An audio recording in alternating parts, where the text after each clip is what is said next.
ನಮಸ್ಕಾರ ಕನ್ನಡಿಗರೇ, ನಮ್ಮ YouTube channel like ಮಾಡಿ, ಕಮೆಂಟ್ ಮಾಡಿ, ಸಬ್ಸ್ಕ್ರೈಬ್ ಮಾಡಿ. ಇವತ್ತಿನ ನೇನಾಗಾಗಿ ಸಂಚಿಕೆ ಏನಾಯಿತು ನೋಡೋಣ ಬನ್ನಿ.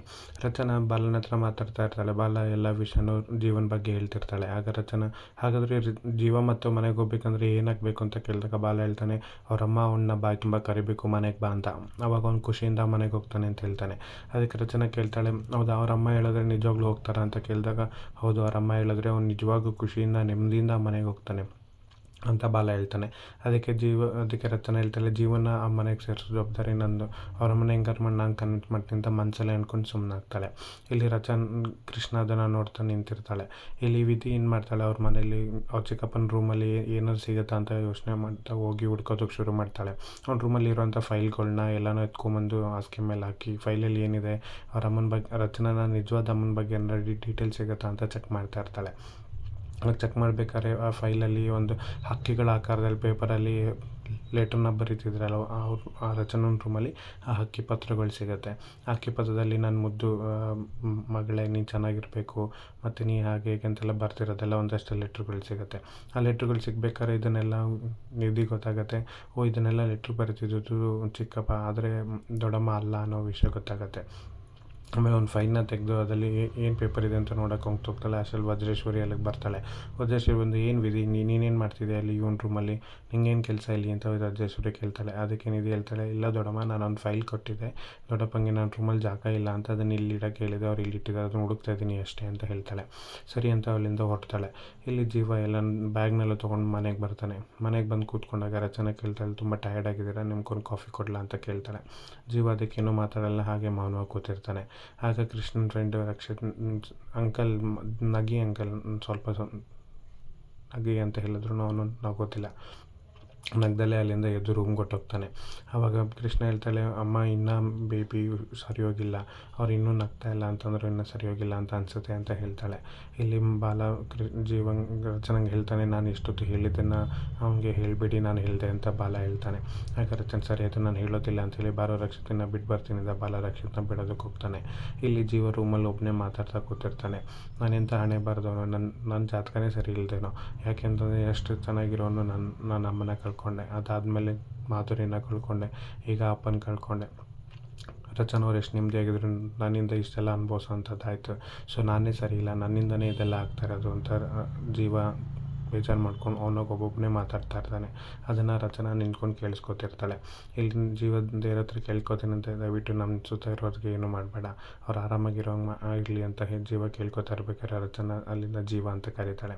ಆಗ ಜೀವ ಎದ್ದು ನಿಂತ್ಕೋತಾನೆ.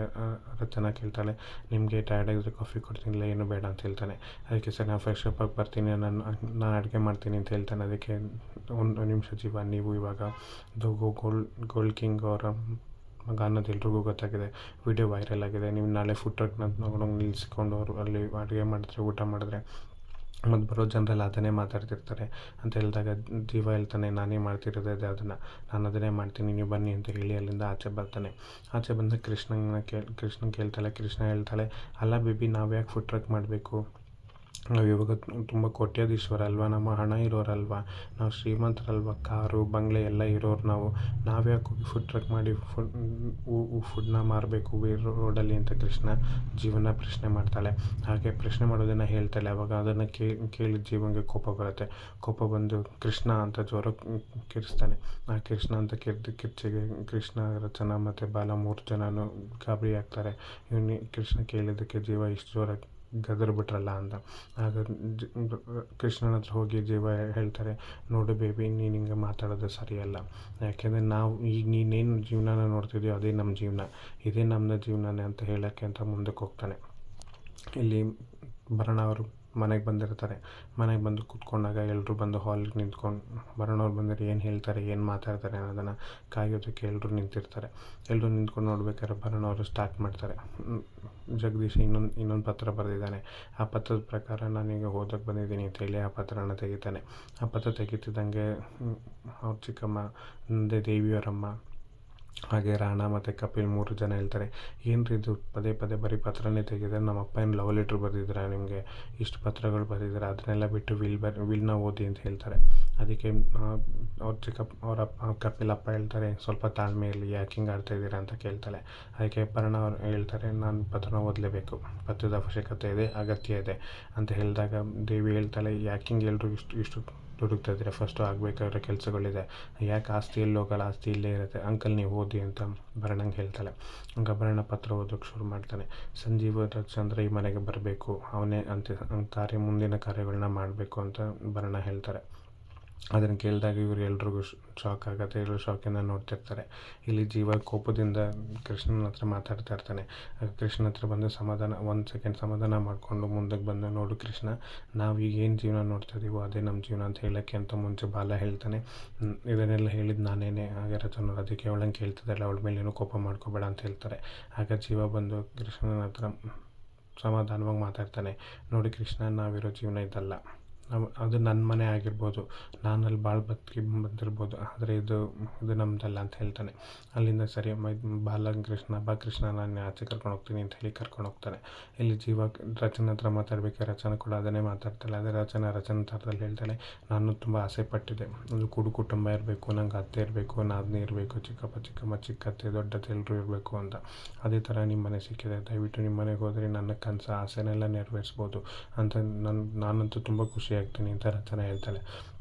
ಅದಕ್ಕೆ ಜೀವ ಹೇಳ್ತಾನೆ, ನಾನು ಅಲ್ಲೇ ಬರೋದಿಲ್ಲ, ನನ್ನನ್ನು ಒತ್ತಾಯಕ್ಕೆ ಕರಿಬೇಡಿ, ನಮ್ಮಪ್ಪ ಬಂದು ಕರೆದಾಗಲೇ ನಾನು ಅಲ್ಲಿಗೆ ಹೋಗಲಿಲ್ಲ, ಈಗ ನಿಮ್ಮ ಆಸೆ ಆದ ಕಾರಣಕ್ಕೆ ನಾನು ಅಲ್ಲಿ ಬರ್ತೀನಿ ಅಂತ ಅಂದ್ಕೋಬೇಡಿ, ಇದೆಲ್ಲ ಆಗ್ದಲ್ಲಿರೋದು, ದಯವಿಟ್ಟು ನಿಮ್ಮ ಕನಸಿಗೆ ಆಸೆಗಳಿಗೆ ನಾನು ಸಪೋರ್ಟ್ ಮಾಡ್ತಿಲ್ಲ ಅಂತ ದಯವಿಟ್ಟು ನನ್ನ ಕ್ಷಮಿಸ್ಬಿಡಿ, ನನ್ನ ಕೈಲಿ ಅದನ್ನು ಮಾಡೋದಕ್ಕಾಗಲ್ಲ ಅಂತ ಜೀವ ರಚನೆಯನ್ನು ಸಾರಿ ಕೇಳ್ತಾನೆ. ಇಲ್ಲಿ ಭರಣ ಅವ್ರು ಹೇಳ್ತಾರೆ, ಸಂಜೀವ ಮತ್ತೆ ಮನೆಗೆ ಬರಬೇಕು, ಮನೆಗೆ ಬಂದು ಮುಂದಿನ ಕಾರ್ಯಗಳನ್ನ ಮಾಡಬೇಕು ಅಂತ ಹೇಳ್ತಾರೆ. ಅದೇ ಪತ್ರದಲ್ಲಿ ಬರ್ತಿರೋದು ಅಂತ ಅಂದಾಗ ರಾಣಗೆ ಕೋಪ ಬರುತ್ತೆ. ಏನು ಹೇಳ್ತಿದ್ದಾರೆ ಇವರು, ಇದು ಸಾಧ್ಯ ಇಲ್ಲ ಅಂತ ರಾಣ ಹೇಳ್ತಾನೆ. ಅದಕ್ಕೆ ಕಪಿಲ್ ಹೇಳ್ತಾನೆ, ಅಣ್ಣ ಇವರು ಇದನ್ನೆಲ್ಲ ಗೇಮ್ ಅಣ್ಣ, ಇವ್ರದ್ದು ಗೇಮ್, ಇವರೇ ಪತ್ರನೆಲ್ಲ ಬರ್ಕೊಂಬಂದು ನಮ್ಮ ಹತ್ರ ನಾಟಕ ಆಡ್ತಿದ್ದಾರೆ. ಇವಯ್ಯ ಬರೀ ಒಂದೊಂದು ಸಲಿಗೆ ಒಂದೊಂದು ಪತ್ರನ ಇವರೇ ಬರ್ಕೊಂಬಂದು ನಮ್ಮ ಹತ್ರ ನಾಟಕ ಆಡ್ತಾರೆ, ಯಾಕೆಂದರೆ ಇವರು ಸಂಜೀವನ ಕಡೆ ದೊಡ್ಡಪ್ಪ ಬರೆಯೋಕ್ಕೆ ಸಾಧ್ಯನೇ ಇಲ್ಲ ಅಂತ ಕಪಿಲ್ ಹೇಳ್ತಾನೆ. ಅದಕ್ಕೆ ಭರಣ ಅವ್ರು ಹೇಳ್ತಾರೆ, ನಿಮ್ಗೆ ಅಷ್ಟೊಂದು ಅನುಮಾನ ಪತ್ರಗಳನ್ನ ತೊಗೊಂಡೋಗಿ ಕೋರ್ಟಲ್ಲಿ ವೆರಿಫೈ ಮಾಡ್ಕೊಳ್ಳಿ, ಕೋರ್ಟಲ್ಲಿ ರಿಜಿಸ್ಟರ್ ಆಗಿರೋಂಥ ಪತ್ರ ಅಂತ ಹೇಳ್ತಾನೆ. ಆಗ ಕಪಿಲ್ ತಣ್ಣಗಾಗ್ತಾನೆ. ಅದಕ್ಕೆ ದೇವಿಯವರಮ್ಮ ಹೇಳ್ತಾರೆ, ಅವ್ನ ಪಾಲಿಗೆ ನಮ್ಗೆ ಯಾವತ್ತೋ ಸತ್ತೋಗಿದ್ದಾನೆ, ಆದರೆ ನಮ್ಗೆ ಬೇಕಾಗಿಲ್ಲ ಅವನು ಅಂತ ಹೇಳಿದಾಗ ಅದಕ್ಕೆ ಭರಣ ಅವ್ರು ಹೇಳ್ತಾರೆ, ಕಾಕ ಅಂತಂದಿದ ತಕ್ಷಣ ಅದೆಲ್ಲ ಸತ್ಯ ಆಗಿಬಿಡಲ್ಲ, ಅವನು ಯಾವತ್ತಿದ್ರು ಈ ಮನೆಗೆ ಹಿರಿ ಮಗನೇ, ಅವನೇ ಬಂದು ಇಲ್ಲಿರಬೇಕು, ಇಲ್ಲಿ ವಾಸ ಮಾಡಬೇಕು, ಅದಕ್ಕೆ ಕಾರ್ಯಕ್ಕಿಂತ ಮುಂಚೆ ಅವ್ನು ಬಂದು ಇಲ್ಲಿರಬೇಕು, ಅದಾದಮೇಲೆ ಅವನ ಕಾರ್ಯಗಳನ್ನ ಮಾಡಬೇಕು ಅಂತ ಲಾಯರ್ ಹೇಳ್ತಾರೆ. ಆಗ ದೇವಿ ಅದಕ್ಕೆ ಖುಷಿಯಿಂದ ನೋಡ್ತಿರ್ತಾಳೆ. ಇಲ್ಲಿ ಭರಣವ್ರು ಹೇಳ್ತಾರೆ, ಇದನ್ನು ಮಾಡಲೇಬೇಕಿರೋದು ನಾನು ಇದನ್ನೆಲ್ಲ ಮಾಡೋವಂಥ ಹಣೆ ಬರ ನನಗಿಲ್ಲ, ಇದನ್ನೆಲ್ಲ ಹೇಳಿರೋದು ಜಗದೀಶ, ಅವನು ಏನು ಬರೆದಿದ್ದಾನೋ ಅವನೇನು ಹೇಳಿದಾನೋ ಅದನ್ನು ತೊಗೊಂಬಂದು ನಾನು ಹೇಳ್ತಿದ್ದೀನಿ ಅಂತ ಭರಣ ಹೇಳ್ತಾನೆ. ಇಲ್ಲಿ ರಚನಾ ಅವ್ನು ಜೀವ ಕಡೆ ಹೋದ್ಮೇಲೆ ರಚನೆಗೆ ಒಂದು ಫೋನ್ ಬರುತ್ತೆ. ಫೋನ್ ಎತ್ತಿ ರಿಸೀವ್ ಮಾಡ್ತಾಳೆ. ನಿಧಿ ಆಗಿರ್ತಾಳೆ. ನಿಧಿ ಎಲ್ಲ ವಿಷಯನೂ ಹೇಳ್ತಾಳೆ.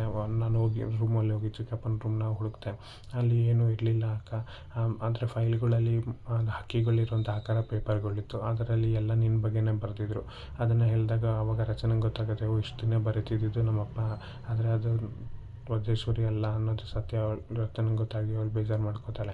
ಆಗ ವಿಧಿರ್ತಾಳೆ, ಹೌದು ಅಕ್ಕ, ಇಷ್ಟು ದಿನ ಲೆಟ್ರ್ ಬರೀತಿದ್ದು ನಿಮ್ಮಪ್ಪನೇ ಹೊರತು ದೊಡ್ಡಮ್ಮ ಅಲ್ಲ, ಆದರೆ ಅದರಲ್ಲಿ ಇನ್ನೊಂದು ಸರ್ಟಿಫಿಕೇಟ್ ಪೇಪರ್ ಇದೆ, ಅದರಲ್ಲಿ ಸರ್ಟಿಫಿಕೇಟ್ ಪೇಪರ್ನ ದತ್ತು ತೊಗೊಂಡಿರೋ ಪತ್ರ, ಆ ಪತ್ರದಲ್ಲಿ ಅವರಿಗೆ ದತ್ತು ಕೊಟ್ಟಿದ್ದೀವಿ ಅಂತಿದೆ ಅಂತ ಹೇಳ್ತಾಳೆ.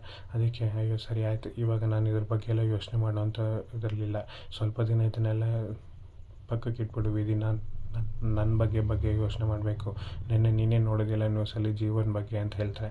ಆಗ ವಿಧಿ ಹೇಳ್ತಾಳೆ, ಹ್ಞೂ ಅಕ್ಕ, ನಂಗೆ ಶಾಕ್ ಆಯಿತು ಕೇಳಿ, ಜೀವ ಅವರು ಗೋಲ್ಡ್ ಕಿಂಗ್ ಅವ್ರ ಮಗ ಅಂತೆ, ಜಗದೀಶ್ ಚಂದ್ರ ಅವ್ರ ಮಗ ಅಂತೆ, ಆದರೆ ಏನಕ್ಕೆ ಫುಡ್ ಟ್ರಕ್ ನಡೆಸ್ಕೊಂಡಿರ್ಬೇಕಂತ, ಮಾಮೂಲಿ ಜೀವನ ಯಾಕಕ್ಕ ಮಾಡಬೇಕು ಅಂತ ಕೇಳಿದಾಗ ರಚನೆ ಹೇಳ್ತಾಳೆ, ಅದೆಲ್ಲ ನನಗೂ ಗೊತ್ತಿಲ್ಲ, ಅದನ್ನೆಲ್ಲ ಸರಿ ಮಾಡೋವಂಥ ಕೆಲಸ ನನ್ನ ಮೇಲಿದೆ, ನಾನು ಅವ್ರ ಜೀವನ ನೋಡ್ಬೇಕು ಫಸ್ಟು ಅಂತ ರಚನೆ ಹೇಳ್ತಾಳೆ.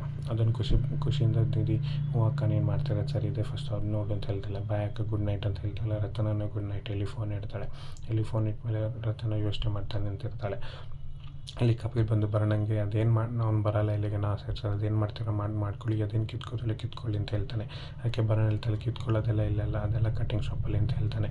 ಆಮೇಲೆ ಇನ್ನೊಂದು ಈ ವಿಲ್ಲಲ್ಲಿ ಮೇಯ್ನ್ ಒಂದು ಕ್ಲಾಸ್ ಇದೆ, ಅದನ್ನು ಓದ್ತೀನಿ, ಬೇಕಾದ್ರೆ ಕೇಳಿಸ್ಕೊಳ್ಳಿ, ಆಮೇಲೆ ನಿಮಗೆ ಗೊತ್ತಾಗುತ್ತೆ ಏನು ಶಾಕ್ ಅಂತ ಹೇಳ್ತಾನೆ. ಸರಿ ಓದಿ ಅಂತ ಹೇಳಿದಾಗ ಭರಣ ಓದೋದಕ್ಕೆ ಶುರು ಮಾಡ್ತಾನೆ. ಏನಾದ್ರು ನನ್ನ ಮನೆಯವರು ಇದನ್ನ ಮಾತು ಕೇಳ್ದಲೆ ಏನಾದ್ರು ವಿರುದ್ಧವಾಗಿ ನಡೆದಿದ್ದೆ ಆದರೆ ಈ ಎಲ್ಲ ಆಸ್ತಿಗಳು ಸಂಪೂರ್ಣವಾಗಿ ಅನಾಥಾಶ್ರಮಕ್ಕೆ ಸೇರಿದ್ದು ಅಂತ ಅದ್ರಲ್ಲಿ ಬರೆದಿರುತ್ತೆ. ಅದನ್ನು ಕೇಳಿ ರಾಣಂಗೆ ಶಾಕ್ ಆಗುತ್ತೆ, ಕಪಿಲ್ಗೆ ಶಾಕ್ ಆಗುತ್ತೆ, ಇಡೀ ಮನೆಯವ್ರಿಗೆಲ್ರಿಗೂ ಶಾಕ್ ಆಗುತ್ತೆ. ಶಾಕಿಂದ ಎಲ್ಲರೂ ಅದನ್ನು ಕೇಳಿದ ತಕ್ಷಣ ಶಾಕಿಂದ ನೋಡ್ತಿರ್ತಾರೆ. ಇಲ್ಲಿ ದೇವಿಗೂ ಶಾಕ್ ಆಗುತ್ತೆ, ದೊಡ್ಡಪ್ಪ ಈ ಥರ ಬರೆದಿದ್ದಾರಾ ಅಂತ. ಇದನ್ನು ನೋಡ್ತಾ ನಿಂತಿರೋ ರಾಣಂಗಂತೂ ಏನು ಹೇಳಬೇಕು ಏನು ಮಾಡಬೇಕಂತ ಗೊತ್ತಿಲ್ಲದಲೆ ಗಾಬರಿಯಿಂದ ನೋಡ್ತಾ ಹಾಗೆ ನಿಂತ್ಬಿಟ್ಟಿರ್ತಾನೆ. ಕೋಪ ಕೂಡ ಬರ್ತಾ ಇರುತ್ತೆ. ಮುಂದೇನಾಗುತ್ತೆ ನೋಡೋಣ.